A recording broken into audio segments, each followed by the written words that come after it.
শুধু শেখ হাসিনা নয়, দল হিসেবে আওয়ামী লীগের বিচার নিশ্চিত করতে হবে এবং জাতীয় পার্টি সহ আওয়ামী লীগের সহযোগী যেই দলগুলো রয়েছিল তারাও সমান অপরাধী এবং তাদেরকেও বিচারের আওতায় আনতে হবে।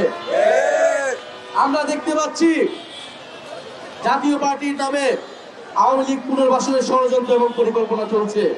ফলে আমরা আশা করব যে শেখ হাসিনাকে ফেরত দিয়ে বাংলাদেশের সাথে ভারত নতুন করে সম্পর্ক স্থাপন করবে। ভারত শুধু শেখ হাসিনাকে আশ্রয় দেয়নি, বাংলাদেশে যে আওয়ামী লীগ অস্থিতিশীলতা এবং ষড়যন্ত্র করছে সেটাকেও পরোক্ষভাবে সমর্থন দিয়ে যাচ্ছে। আমরা ভারতের জনগণের প্রতি আহ্বান জানাবো যে আপনারা আপনাদের দেশে কোনো গণহত্যাকারীকে আশ্রয় দিবেন না। ভারতের ছাত্রদের প্রতি আহ্বান জানাবো, জুলাই আগস্টে যেভাবে আপনারা আমাদের সমর্থন জানিয়েছিলেন একইভাবে আপনারা আমাদের এই বিচারের আন্দোলনকে সমর্থন জানান এবং আপনারা দাবি উঠান যে ভারতের মাটিতে কোনো গণহত্যাকারীর ঠাঁই হবে না। আমরা চাই ভারত বাংলাদেশের জনগণের মধ্যে সেই মৈত্রতা, সেই ঐক্যতা অটুট থাকুক। কিন্তু রায় বাস্তবায়ন করতে হবে, সেটা কবে? বাঁকা করে নেন। শেখ হাসিনা যাদেরকে দিয়ে খুন করিয়েছে তাদের বিচার কবে? তাদের রায় কবে? বাঁকা করে নেন। যে পুলিশ বাহিনী আমাদের ভাইবোনদেরকে রাস্তায় খুন করেছে, শান্তিপূর্ণ মিছিলে যাদের বুকে গুলি চালিয়েছে তাদের বিচার কবে? সেই বিচার আমরা বাস্তবায়ন করেই ছাড়বো। যে মিডিয়া এতদিন শেখ হাসিনাকে তোষামোদি করে তার গতি শক্ত করে রেখেছে তাদের সংস্কার কোথায়?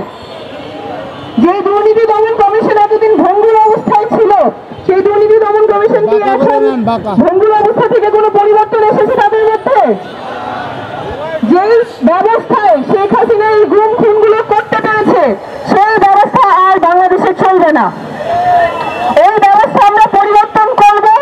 পুলিশ, প্রশাসন, মিডিয়া, দুর্নীতি দমন কমিশন, রাষ্ট্রের যত প্রতিষ্ঠান যেগুলো এতদিন পর্যন্ত শুধুমাত্র কিছু পরিবারের কিছু দলের হয়ে কাজ করত সেই ব্যবস্থা আর চলবে না। নতুন ব্যবস্থা আসবে, নতুন ব্যবস্থা আসবে জনগণের জন্য।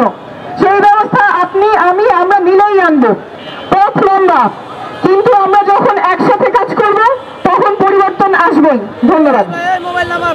বন্ধুগণ, এ পর্যায়ে আমাদের আপনারা জানেন বাংলাদেশে আওয়ামী লীগকে আবার প্রাসঙ্গিক করার একটা হীন প্রচেষ্টা হচ্ছে।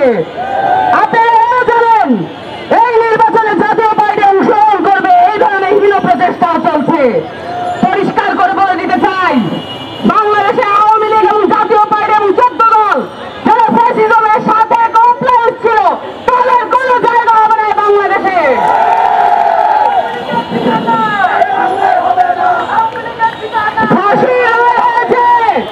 পরিষ্কার করে বলে দিতে চাই, ইন্ডিয়া শুধু না কোন দেশ বাংলাদেশের ফাঁসির রায় থেকে রক্ষা করতে পারবে না হাসিনাকে। অবিলম্বে হাসিনাকে দেশে এনে ফাঁসির মুখোমুখি করতে হবে। 14 দলকে কোনোভাবেই নির্বাচনে অংশগ্রহণ করতে দেওয়া যাবে না। সুষ্ঠু নির্বাচনে বাধাগ্রস্ত করার জন্য নির্বাচন কমিশনকে কোনোভাবে পরিচালিত করা যাবে না। আপনাদের সকলকে ময়দান না ছাড়ার, রাজপথ না ছাড়ার আহ্বান জানিয়ে শেষ করছি। ধন্যবাদ। বাংলাদেশে তারা পাঠিয়ে দিচ্ছে।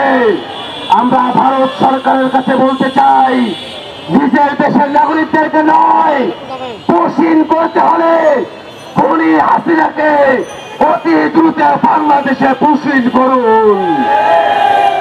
আমরা বাংলাদেশের জনগণ শেখ হাসিনার রায় কার্যকর দেখতে চাই।